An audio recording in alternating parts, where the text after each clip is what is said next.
Le christianisme, avec son message de rédemption et de grâce, est né dans un petit territoire de l'Empire romain, mais a rapidement franchi les frontières, devenant l'une des plus grandes forces culturelles et spirituelles de l'histoire. Son parcours a été marqué par des persécutions, des adaptations et une recherche constante d'un équilibre entre foi et pouvoir. Des premiers disciples qui ont apporté l'Évangile dans des terres inconnues à l'impact mondial de la religion aujourd'hui, l'histoire du christianisme est un témoignage de transformation et de résilience. Au cours des premiers siècles, les chrétiens ont fait face à une opposition intense. De Néron à Dioclétien, le martyre était une réalité pour ceux qui refusaient d'adorer les dieux romains ou de reconnaître l'empereur comme divin. Malgré cela, le sang des martyrs est devenu la semence de l'Église, comme l'a dit Tertullien. L'édit de Milan, en 313 après Jésus-Christ, signé par Constantin et Licinius, a radicalement changé cette réalité, légalisant le christianisme et ouvrant la voie à son adoption comme religion officielle de l'Empire sous Théodose Ier. Avec l'effondrement de l'Empire romain d'Occident, l'Église catholique romaine est devenue la principale force de stabilité en Europe. Les monastères ont préservé les connaissances anciennes et ont servi de centre d'éducation et de charité. Cependant, la concentration du pouvoir a généré des tensions. Le système féodal, dans lequel les rois et les nobles dépendaient du soutien de l'Église, a donné au clergé une influence sans précédent. Les évêques et les papes intervenaient fréquemment dans les disputes politiques, ce qui, d'une part, renforçait la position de l'Église, mais d'autre part, la rendait cible de critiques. De plus, l'émergence des croisades, à partir de la fin du XIe siècle, a marqué une période de conflits religieux et culturels. Initialement convoquées pour protéger les pèlerins et reprendre Jérusalem aux mains des musulmans, les croisades sont devenues aussi un instrument de pouvoir politique. Bien qu'elles aient favorisé des échanges culturels et économiques entre l'Orient et l'Occident, les effets dévastateurs des affrontements ont laissé des marques profondes à la fois dans le monde chrétien et islamique. Alors que le pouvoir de l'Église catholique se consolidait, des voix dissonantes ont commencé à se faire entendre. Des ordres mendiants, comme les franciscains et les dominicains, ont cherché un retour à la simplicité et à la piété, défiant le matérialisme qui commençait à ronger les structures ecclésiastiques.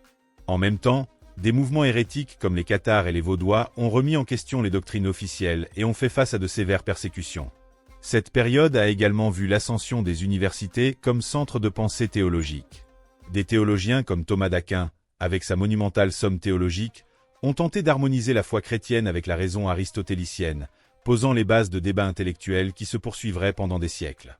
Lorsque Martin Luther a initié la réforme en 1517, il a non seulement défié des pratiques comme la vente des indulgences, mais aussi remis en question les fondements théologiques de l'Église. En traduisant la Bible en allemand, Luther a ouvert la voie pour que des millions de personnes aient un accès direct aux Écritures, ce qui était auparavant inimaginable. Ces écrits ont enflammé des débats qui ont conduit à la formation de diverses dénominations protestantes. Pendant ce temps, en Angleterre, la rupture d'Henri VIII avec Rome pour des raisons politiques et personnelles a abouti à la création de l'Église anglicane, qui combinait des éléments catholiques et protestants. L'impact de la réforme a été ressenti non seulement en Europe, mais aussi dans les colonies américaines, où des groupes comme les puritains, les baptistes et d'autres ont cherché la liberté religieuse. L'Église catholique a répondu vigoureusement. Le Concile de Trente, 1545-1563, a été un jalon dans la réaffirmation des doctrines catholiques, telles que la transsubstantiation et le rôle des œuvres dans le salut. De plus, de nouveaux mouvements comme la Compagnie de Jésus, les Jésuites, dirigés par Ignace de Loyola, ont joué un rôle crucial dans la revitalisation spirituelle et l'expansion missionnaire. Les Jésuites ont non seulement contribué à consolider le catholicisme dans les régions touchées par la Réforme, mais ont aussi porté l'Évangile dans des terres lointaines comme l'Inde, le Japon et le Brésil, souvent dans des conditions adverses.